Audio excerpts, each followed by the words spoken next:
Welcome to iiksins. In this exceptional project, we follow survival expert and adventurer Michael Atkinson on his journey to transform a massive 6-ton tree trunk into a fully functional, seaworthy canoe, using traditional techniques and primitive tools inspired by wilderness survival methods.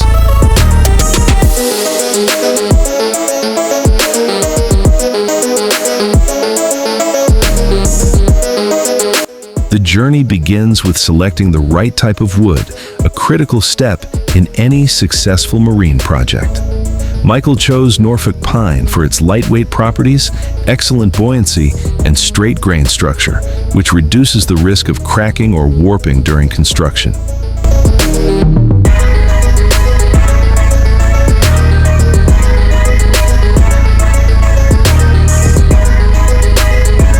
The process starts with removing the outer bark to make shaping easier. Then, the interior of the log is carefully hollowed out.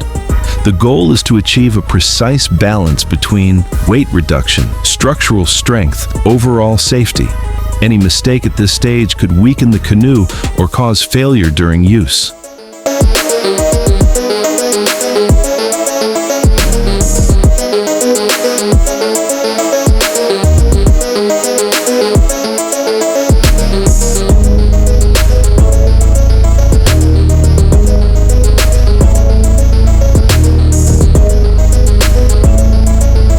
Michael begins by hollowing out the log from the inside, maintaining precise wall thickness. If it is too thin, it becomes fragile. If it is too thick, it becomes heavy and dangerous. This balance is the key to safety and performance. To stay true to survival principles, Michael does not use modern measuring tools.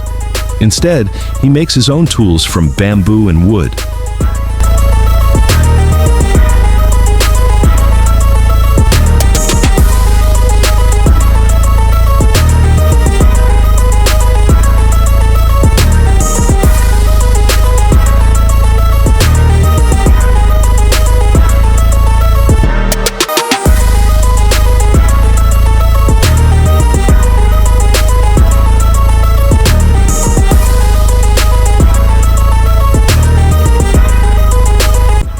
One of the biggest challenges Michael faced was wood-boring insects inside the log. These pests weaken the internal structure and accelerate decay. Instead of using chemical treatments, he applied controlled fire heat treatment, a traditional method designed to eliminate insects without harming the environment, reflecting his philosophy of sustainable survival. Later, he used salt water to regulate moisture levels and prevent mold growth.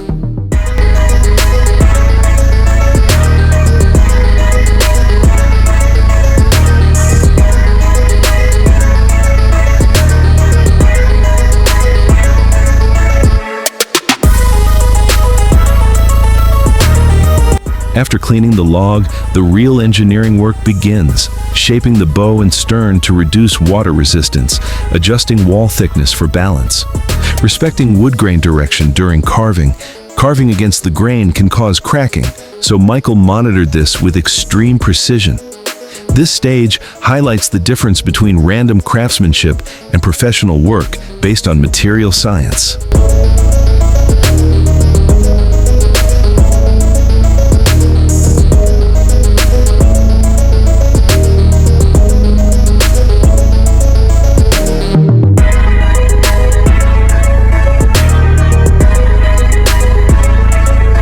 Michael continues the carving process, a stage that requires intense physical effort and strong muscular endurance, placing his body under constant strain that can push him to the limits in order to maintain precision and ensure the quality of the final structure.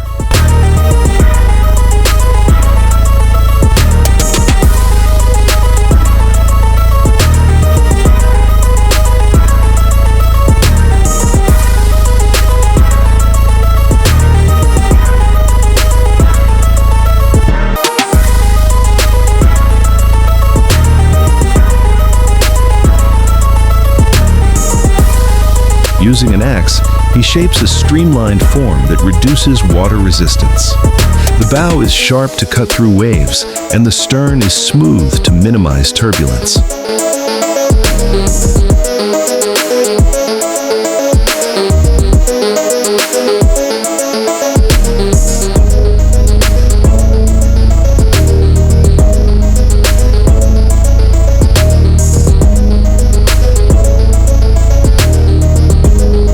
Atkinson has extensive experience in survival training with Norforce and other military personnel, and one of his heroes is James Morrill, an Englishman who became one of Australia's most notable castaways in 1846. Morrill survived a shipwreck on the Peruvian and drifted on a raft for 42 days before being washed ashore near present-day Townsville, Queensland. Inspired by him and his adventures, Michael will try to experience the challenges faced by Morrill. This adventure will take him on a nearly 12-week journey along the Great Barrier Reef, facing all kinds of adversities and living a once-in-a-lifetime experience.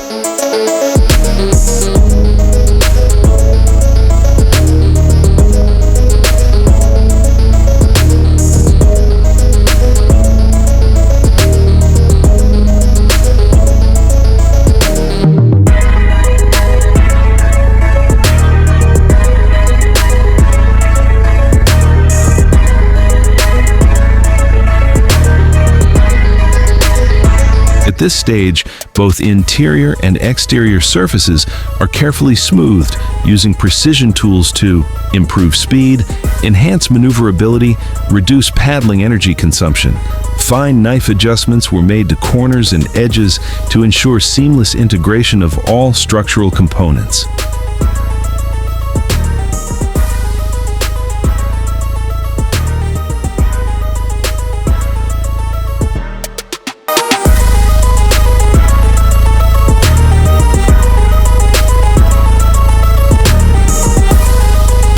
Michael uses a sharp tool to carve the inside of the log, allowing him to make smooth and precise cuts. This stage is extremely sensitive, as any mistake in the cutting process could cause the entire project to fail.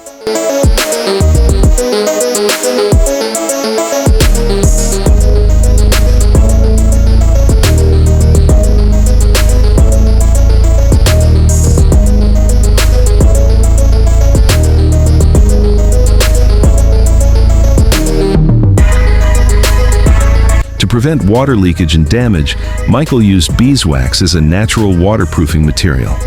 The wax is melted and applied to cracks and gaps, forming a protective, water-resistant layer once hardened. This technique has been used for centuries in traditional boat building and remains effective today.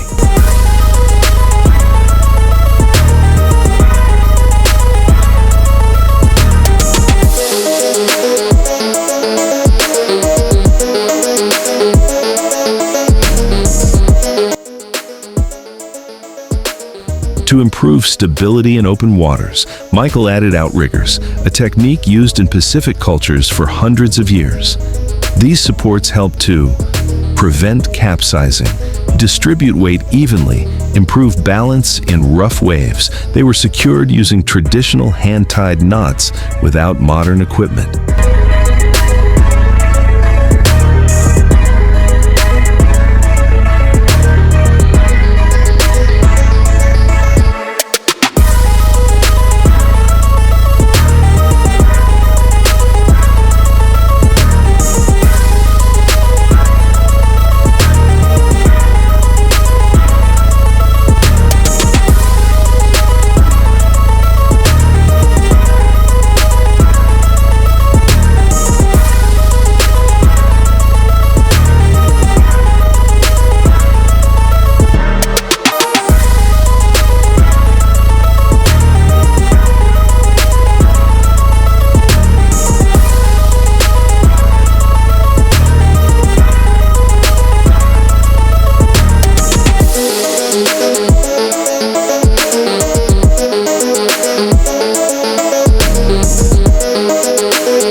maximize sailing efficiency, Michael added a rudder for steering, sails to harness wind power, a reinforced mast designed to handle pressure.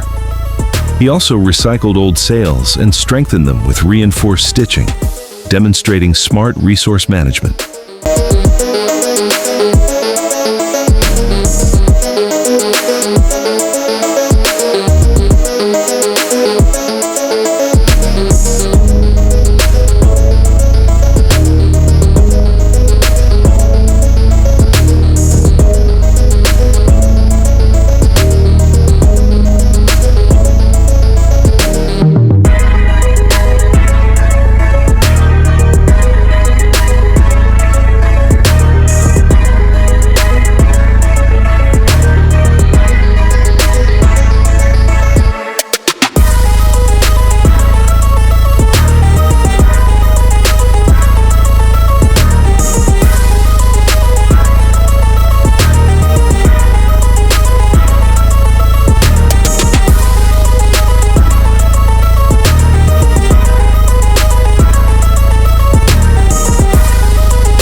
Inside the canoe, dedicated compartments were designed to store water, food equipment, cameras.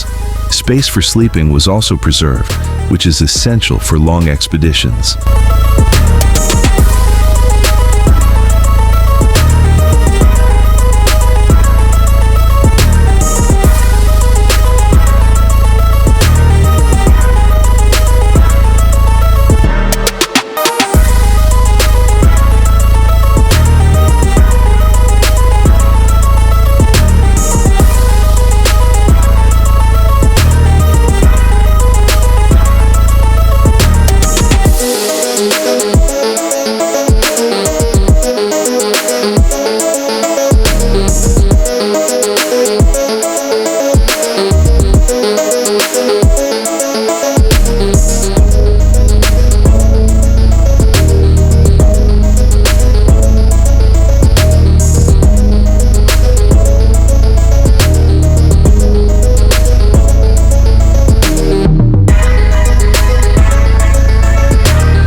Cultural and historical significance. Log canoes are more than just transportation tools.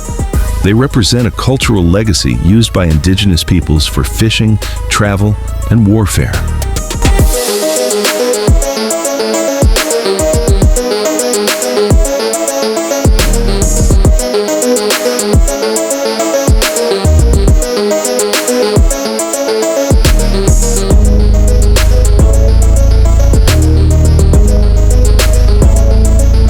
Michael's project revives these techniques, connecting traditional knowledge with modern engineering in a practical model of learning from the past.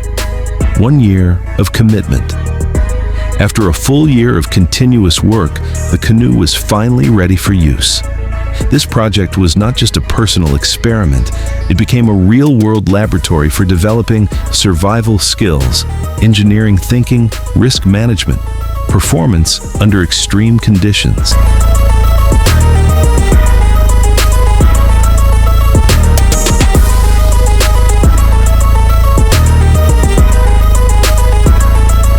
By documenting this journey, Michael delivers educational content that shows how passion, knowledge, and discipline can turn a simple idea into a real achievement.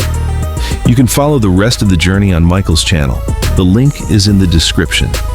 If you enjoyed this video, don't forget to like and subscribe to see upcoming projects.